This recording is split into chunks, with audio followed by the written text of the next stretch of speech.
మార్చి 27, 2024 సామాజిక తెలంగాణ రాష్ట్ర సమితి వ్యవస్థాపక అధ్యక్షులు శ్రీ పోకల కిరణ్ కుమార్ గారు ఎస్బిఎన్కే న్యూస్ ఛానల్తో మాట్లాడుతూ ప్రస్తుత రాజకీయాలను దృష్టిలో పెట్టుకొని మాదిగ దండోర ఉద్యమం దాని నాయకుల విధానాలను వివరిస్తూ జాతి ప్రయోజనాల కంటే వ్యక్తిగత ప్రయోజనాలను దృష్టిలో పెట్టుకొని చేసే ఏ ఉద్యమం అయినా కొనసాగదు. కానీ ఏబిసిడీల ఉద్యమం సామాజిక ఆర్థిక సమానత్వం కోసం జరిగే ఉద్యమం కాబట్టి ఇంకా మాదిగ ప్రజలు ఆ ఉద్యమం కోసం ముందుకు వస్తున్నారు, ఏబిసిడీలను కోరుకుంటున్నారు. ప్రస్తుత కేంద్ర ప్రభుత్వము భారత రాజ్యాంగాన్ని తొలగిస్తామంటున్నది, మనుధర్మ శాస్త్రాన్ని అమల్లోకి తెస్తామంటున్నది. అటువంటప్పుడు రిజర్వేషన్స్ ఎక్కడ ఉంటాయి? ఏబిసిడీల ఉద్యమం ఎందుకు? దానికోసం మందకృష్ణ గారు చెప్పాలి. అధికారంలోకి వస్తే 100 రోజుల్లో ఏబిసిడీలు అమలు చేస్తామన్న బీజేపీ ఎందుకు చేయలేదు? 150 మంది ఎంపీలను బయటకు పంపి మనుధర్మ అనుకూల చట్టాలను అమలుపరుచుకున్న బీజేపీ ఏబిసిడీలను ఎందుకు అమలు చేయలేకపోయింది? మాదిగ ప్రజలు గమనించాలని విజ్ఞప్తి చేశారు. బడికి గుడికి దూరంగా ఉంచే మనుధర్మ శాస్త్రం కావాలన్నా, అసమానతలు లేకుండా ఏబిసిడీలకు అవకాశం ఉండే భారత రాజ్యాంగం కావాలన్నా తెలంగాణ ప్రజలు, భారత మాదిగ జాతి ఆలోచించుకోవాలని మాట్లాడారు.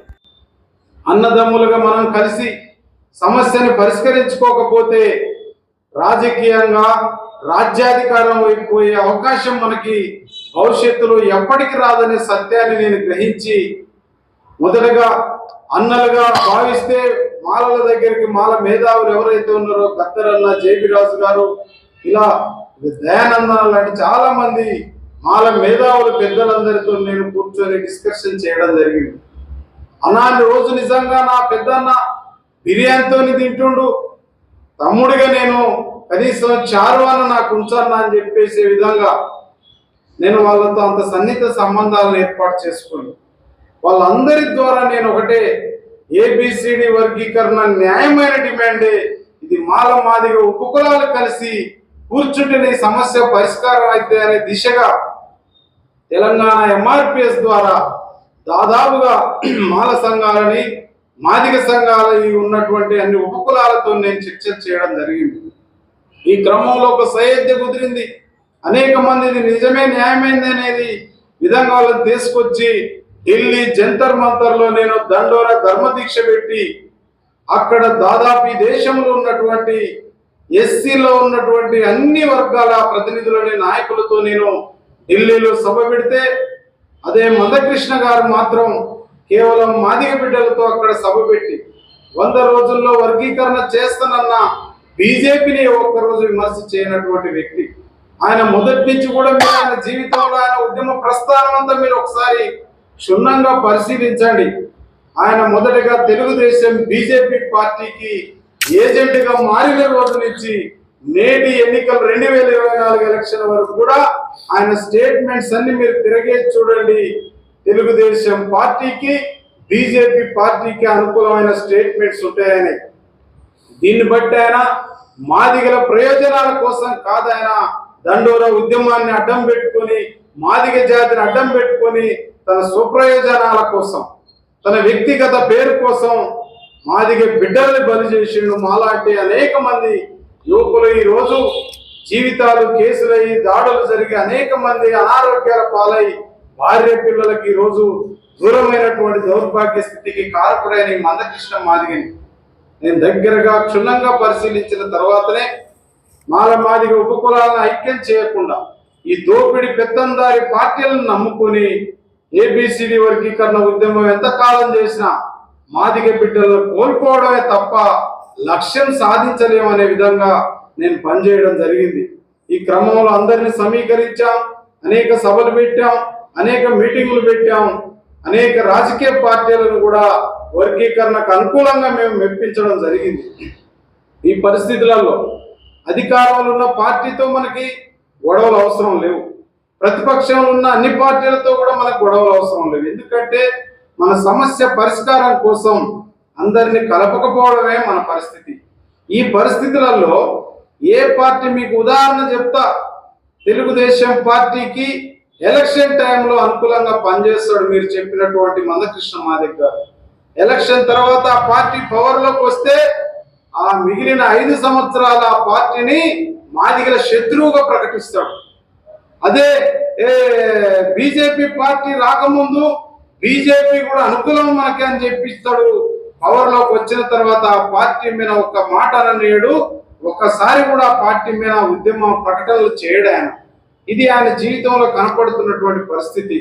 ఈ పరిస్థితులలో మేము చేసినటువంటి విధానం ఏంటంటే, మొదటగా రాజకీయ పార్టీలను నమ్మడం కంటే ఈ దళితులందరిని ఐక్యం చేసి వర్గీకరణకు అనుకూలంగా తీర్మానాలు చేయాలనే లక్ష్యంతో తెలంగాణ ఎంఆర్పిఎస్ ఆ దిశగా అనేక ప్రజా సంఘాల ద్వారా, అనేక కుల సంఘాల ద్వారా మొత్తం ఢిల్లీలో ఏకపక్షంగా ఏబిసిడి వర్గీకరణ జరగాల్సిందే, ఇది మాదిగల నినాదం కాదు, ఇది మాదిగ ఉపకులాలు, మాల ఉపకులాలు, మొత్తం ఎస్సీలో ఉన్న అన్ని వర్గాలు దీనికోసం పోరాడుతున్నాయి అనేది నేను ఆ వేదిక ద్వారా సూచించడం జరిగింది.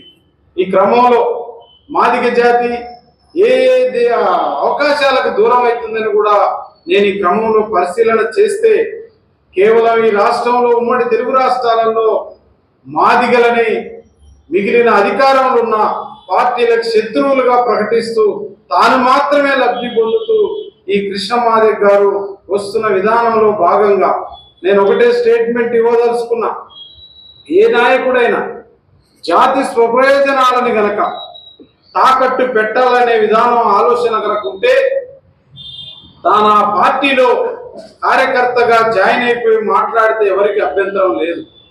అమాయకులైనటువంటి మాదిగలని ఈరోజు తెలుగు రాష్ట్రాలలో అత్యధికంగా ఉన్నటువంటి మాదిగలు, ఈనాడు తెలంగాణ రాష్ట్రంలో దాదాపు 80-90 లక్షల మంది ఉన్నటువంటి మాదిగలకి సరైనటువంటి దిశానిర్దేశం లేని పరిస్థితిలో రాజకీయ పార్టీలు చూడడానికి ప్రధాన కారణం, మాదిగలకి నేనే నాయకుడిని ప్రకటించుకొని ఈరోజు 100 రోజుల్లో వర్గీకరణ చేస్తానన్న బీజేపీ 9.5 సంవత్సరాలు గడిచిన ఆ యొక్క వర్గీకరణ అంశం మీద ఈరోజు మాట్లాడలేదు. మాట్లాడకపోతే వాళ్ళని ఏ రోజు వాళ్ళ పక్షాన ఉద్యమం, వాళ్ళని మీద యుద్ధం ప్రకటించిన పరిస్థితి లేదు ఈ నాయకుడికి. ఈ పరిస్థితులలోనే ఆయనతో మేము విభేదించడం జరిగింది. మీకు చిన్న ఉదాహరణ చెప్తాను. ఇదే కిషన్ రెడ్డి గారు ఎమ్మెల్యేగా ఉన్నప్పుడు కిషన్ రెడ్డి గారు అసెంబ్లీలో ఏబిసిడి వర్గీకరణ విషయాన్ని లేవనెత్తడానికి అక్కడ ఆయన అసెంబ్లీలో మాట్లాడితే బయట మెరుపుదారు నాకు పిలుపునిచ్చాడు ఈ మందకృష్ణ మాదిగ గారు. కేంద్రంలోనే బీజేపీ ఉంటది, వర్గీకరణ చేయాల్సిన ఆ శక్తి కూడా బీజేపీకే ఉన్నది, ఈ అంశం కూడా పార్లమెంట్లో ఉన్నది. కానీ అసెంబ్లీలో ఆనాడున్నటువంటి కేసీఆర్ ప్రభుత్వాన్ని బదనాం చేయడానికి ఆల్రెడీ కేసీఆర్ అప్పటికే అసెంబ్లీలో తీర్మానం చేసి పంపించండి ఢిల్లీకి. కానీ ఇక్కడ ఎలక్షన్ మళ్ళీ 2018 ఎలక్షన్ రాబోతా ఉన్నాయి. ఈ లోపు ఆనాడున్న టిఆర్ఎస్ పార్టీని మాదిగలకి దూరం చేయాలి, అధికారాన్ని దూరం చేయాలనే కుతంత్రంతో మెరుపుదారు నాకు పిలుపునిస్తే అక్కడ కిషన్ రెడ్డి వర్గీకరణ గురించి అసెంబ్లీలో మాట్లాడుతాడు, ఇక్కడ మన జాతి బిడ్డ భారతి చనిపోవడం జరిగింది. దీనికి కారకులు ఎవరు? కిషన్ రెడ్డి, మందకృష్ణ మాదిగ గారు. ఇలాంటి అనేక అంశాలు, జాతిని ఉసికొలపడం, తాను లబ్ధి పొందడం, బీజేపీ పార్టీకి కట్టు బానిసలా మారినటువంటి ఈ వ్యక్తి వల్ల ఏబిసిడి వర్గీకరణ కాదు కదా, మాదిగల భవిష్యత్తు ఎప్పటికి కూడా మారే ప్రసక్తి లేదు. ఇతని విధానాలు బాగలేకనే నేను బయటికి రావడం జరిగింది. బయటకు వచ్చిన తర్వాత నేను అనేక మందిని మాదిగలకు అనుకూలంగా, వర్గీకరణకు అనుకూలంగా నేను అనేక మందిని మార్చడం, తీర్మానాలు చేయించటం, ఢిల్లీ లెవెల్లో ప్రధానమంత్రి, రాష్ట్రపతి గారి లెవెల్లో నేను మొత్తం లేఖలు పంపివ్వడం, వాటిని ఇక్కడ ఉన్నటువంటి గతంలో వేసిన కమిషన్లన్నింటినీ కూడా పరిశీలించవలసిందిగా మేము ఒకటే డిమాండ్ చేసినాం. ఇది దేశవ్యాప్త సమస్య. ఒక్కొక్క రాష్ట్రంలో ఒక్కొక్క కులం ఒక్కొక్క విధానంతో ఉన్నప్పుడు వాళ్ళ ఆర్థిక స్థితులను బట్టి రిజర్వేషన్లు, అక్కడ ఉన్నటువంటి వాళ్ళ ఆ వివక్షతను బట్టి అమలవుతున్న క్రమంలో తెలుగు రాష్ట్రాల్లో ఉన్న మాదిగల పరిస్థితులు వేరు, మిగిలిన నార్త్ లో ఉన్నటువంటి జమాస్ పరిస్థితి వేరు కనుక, కానీ ఆయా రాష్ట్రాలకే ప్రత్యేకమైనటువంటి అధికారాలు ఇస్తే ఈ రాష్ట్రంలో ఉన్న మాదిగల పరిస్థితిని బట్టి, ఇక్కడ ఉన్నటువంటి జనాభా స్థితిని బట్టి ఆ రాష్ట్ర ప్రభుత్వాలే నిర్ణయం తీసుకునే విధంగా కేంద్రం చట్టం చేయాలని మేము మొదటి నుంచి పోరాడటం వల్ల ఇప్పుడు అన్ని పార్టీలు, అదే విధంగా ఇప్పుడున్నటువంటి ప్రతిపక్షాలు కూడా ఆ విధానానికి వాళ్ళు అనుకూలంగా, గత ప్రభుత్వంలో ప్రతిపక్షంలో ఉన్నప్పుడు కాంగ్రెస్ పార్టీ ద్వారా, రాహుల్ గాంధీ ద్వారా కూడా మేము మల్లికార్జున ఖర్గే గారికి, రేవంత్ రెడ్డి ద్వారా, జానారెడ్డి గారి ద్వారా, భట్టి విక్రమార్క వీళ్ళందరి ద్వారా రాహుల్ గాంధీ గారికి మేము వినతి పత్రాలు ఇప్పించి ఏబిసిడి వర్గీకరణ మేము ఆయా రాష్ట్రాలకే ప్రత్యేక అధికారాలు ఇస్తాం, మేము పవర్లోకి వస్తుందని చెప్పించడం జరిగింది. గతంలో కూడా వాళ్ళు చేసినటువంటి తీర్మానాలు ఉన్నాయి. వాళ్ళు వేసినటువంటి కమిషన్లు, ఉషా మేర కమిషన్ వేసి ఈ రాష్ట్రంలో పర్యటిస్తున్న క్రమంలో ఆ యొక్క ఆనాడు ఉన్నటువంటి రాజశేఖర రెడ్డి ప్రభుత్వం అఖిలపక్ష తీర్మానాలు చేసి ఇక్కడ అనుకూలంగా మాదిగలకి తీర్మానం చేసి కమిషన్ పంపడం జరిగింది. ఇప్పుడు సమస్య పరిష్కారం అయ్యే పరిస్థితులలో ఇదే సోనియా గాంధీ గారు హైదరాబాద్ వస్తే కేవలం కుతంత్రాలతోని బీజేపీ ఆనాడున్నటువంటి తెలుగుదేశం పార్టీ ఇచ్చిన ఎజెండాను అమలు చేయడానికి సోనియా గాంధీ హైదరాబాద్కు వస్తే ఆ యొక్క సభని అల్లరి చేసి డిస్టర్బ్ చేసి మాదిగలు కాంగ్రెస్ పార్టీకి శత్రువులుగా క్రియేట్ చేసినటువంటి మహా దుర్మార్గమైనటువంటి నాయకుడు. ఆనాడు గాంధీ భవన్ తగలబెట్టించి మాదిగలకి కాంగ్రెస్ పార్టీకి ఉన్న అధికారాన్ని దూరం చేసినటువంటి దుర్మార్గమైన ఆలోచన విధానం కలిగిన ఈ నాయకుల వల్ల మాదిగలకి ఎప్పటికీ భవిష్యత్తు ఉండదని మేము ఒకటే క్లియర్ గా ఈ మహతోన్మాద బీజేపీతోని ఏనాడైతే గుడికి బడికి అన్నిటికీ దూరం చేసినటువంటి మనవాద భావజాలం, కులతత్వ మతతత్వాలతో లీనమై ఉన్నటువంటి ఆ పార్టీతో ఆయన ప్రయాణం అంటేనే మాదిగ జాతిని నాశనం చేయడానికి కంకణం కట్టుకున్న వ్యక్తిగా మాకు కనబడతా ఉన్నాడు గనక ఏబిసిడి వర్గీకరణ తలుసుకుంటే ప్రధానమంత్రి మన సభకు వచ్చిందని చెప్తున్నారు. నరేంద్ర దిగజారుడుతనానికైనా తాను వెనకాడడు అందానికి ఆనాడు ఒక కుల సంఘం మీటింగ్ పెడితే ఒక ప్రధానమంత్రి వస్తుందంటే ఢిల్లీలో అప్పటికే మొత్తం తీర్మానాలు జరిగిపోవాలి, అనేక కమిషన్లు ఉన్నాయి, ఆధారాలు ఉన్నాయి, ఈ రాష్ట్రాలలో మాదిగలు నష్టపోయారనే విధానాలు తెలిసిన చిన్న విషయం అన్నా, ఈ మధ్య కాలంలో సుప్రీంకోర్టు కూడా ఒక స్టేట్మెంట్ ఇచ్చాది. సుప్రీంకోర్టు 3 జడ్జెస్ స్టేట్మెంట్ ఇచ్చాది. ఏ రాష్ట్రంలో ఆ రాష్ట్రాలలో ఏబిసిడీలను అమలు చేయవచ్చు, చేయించుకోండి అని చెప్పి సుప్రీంకోర్టు ఇచ్చాది. అదే విషయాన్ని ప్రధానమంత్రి కూడా, మోదీ కూడా మొన్న మాట్లాడినట్టు తెలుస్తుంది.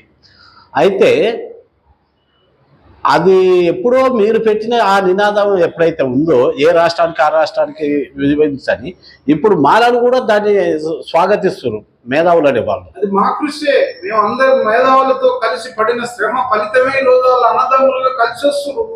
వాళ్ళు మాలల్ని కలుపుకొని ఈనాడు మాదిగలు ఏదైతే ఉన్నారో అందరూ. ఈ సుప్రీంకోర్టు ఇచ్చిన స్టేట్మెంట్ పై ఎట్లా స్పందిస్తారు?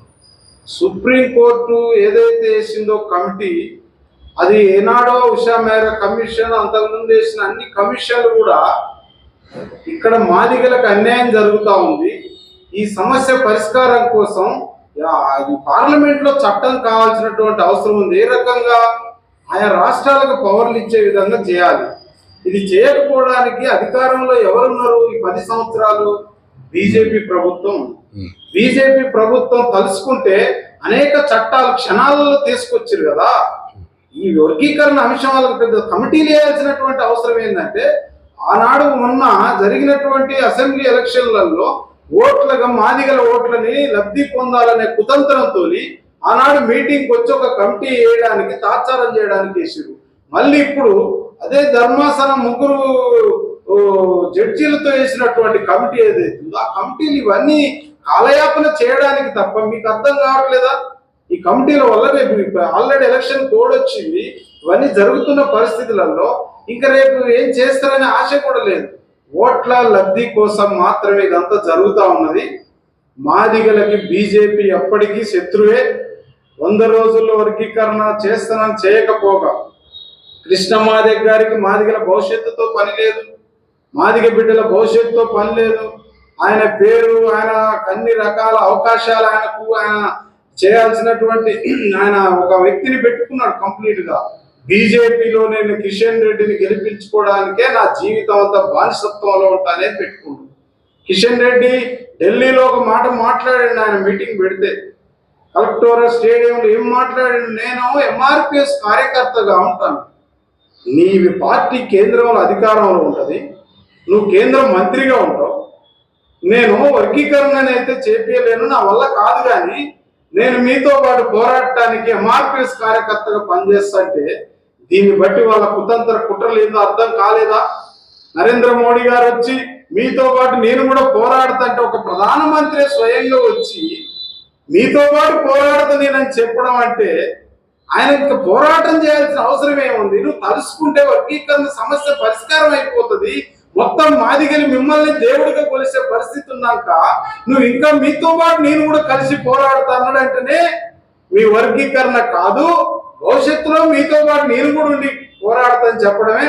అలా కుట్రలు కుతంత్రాలని మాదిగలు నమ్మే పరిస్థితి లేరు కనుక ఈ యొక్క సెక్యులర్ రాజ్యంలో అన్ని కులాలకు మతాలకి అవకాశాలు ఇవ్వకుండా కేవలం ఒక మతంగానే ఒక కులంగానే విభజించి అవమానించి అణిసివేస్తున్నటువంటి మన ఏదైతే ఈ వర్గాలు ఉన్నాయో వాటిని చైతన్యం చేయాల్సినటువంటి బాధ్యత ఈ యొక్క సామాజిక తెలంగాణ రాష్ట్ర సమితి ఏర్పాటు కూడా నేను తీసుకున్నటువంటి నిర్ణయం. అదే కారణం, ఈ రోజు తెలంగాణ రాష్ట్ర సాధనలో అనేక మంది దళితులు, గిరిజనులు, అనేక మంది బీసీ బిడ్డలు ఎంతో మంది త్యాగాలు చేసినటువంటి సందర్భం. కానీ త్యాగాలేమో ఈ బిడ్డలే అయితే ఒక పార్టీ ఆల్రెడీ మేము పులినోట్లో తలకాయ పెట్టినామని చెప్పేసి 10 సంవత్సరాలు ఎంజాయ్ చేసి ఈరోజు స్కాములలో జైలుకు పోతున్నటువంటి దౌర్భాగ్య పరిస్థితి తెలంగాణ రాష్ట్రానికి దాపురించింది. అదేవిధంగా ఇప్పుడు వచ్చినటువంటి తెలంగాణ ఇచ్చినామని చెప్పేసి వచ్చిన కాంగ్రెస్ పార్టీని కూడా ప్రజలు ఆదరించారు. ప్రజలు అందులో మాదిగలు ప్రధానంగా మొన్న జరిగినటువంటి అసెంబ్లీ ఎలక్షన్లలో కాంగ్రెస్ పార్టీకి మద్దతు ఇచ్చి గెలిపించుకోవడం జరిగింది. ఇప్పుడు భవిష్యత్తులో కూడా ఏదైతే కాంగ్రెస్ పార్టీ తీసుకునే విధానాలలో రాహుల్ గాంధీ గారి ద్వారా అందరూ మాకు ఇచ్చినటువంటి హామీ, భవిష్యత్తులో ఏబిసిడి వర్గీకరణ కోసం కాంగ్రెస్ పార్టీ తీసుకున్న నిర్ణయాలకు లోబడి మేము అధికారంలోకి రాగానే ఆయా రాష్ట్రాలకు మేము అధికారాలు కల్పించి మాదిగల సమస్యని పరిష్కరిస్తాం, మమ్మల్ని నమ్మండి అని చెప్పేసి మేము మాదిగ ప్రతినిధులు అందరం కలిసి అంశం మీద మాట్లాడటం జరిగింది. దానికి అనుకూల సానుకూలమైనటువంటి పరిస్థితి ఉన్న ఈ పరిస్థితులలో మనం శత్రువు మనకి ఇప్పుడున్న పరిస్థితి 10 సంవత్సరాలు పవర్లో ఉండి మాదిగలు నిర్లక్ష్యం చేసినటువంటి పార్టీలకు మద్దతు ఇవ్వాలన్నా, గతంలో కమిషన్లు వేసి గతంలో తీర్మానాలు చేసి గతంలో వాళ్ళ పార్టీ కార్యాలయాలను తగలబెట్టినా సరే మళ్ళీ ఇప్పుడు వచ్చినటువంటి ఎలక్షన్లలో కూడా వర్గీకరణకు అనుకూలంగా మేము తీర్మానాలు పెడతాం పవర్లోకి రాగానే అని చెప్పేసి ఈనాడు మాదిగ కార్పొరేషన్ కూడా ఏర్పాటు చేసినటువంటి పార్టీకి మద్దతు ఇవ్వాలనేది ఉన్నటువంటి మాదిగలు ఆలోచన చేస్తారు. ఈ యొక్క బీజేపీకి ఓట్లు ఏమన్న నాయకుడిని భవిష్యత్తులో మాదిగల గ్రామాలకు కూడా రానివ్వరనే విషయాన్ని గుర్తు చేస్తా ఉన్నా.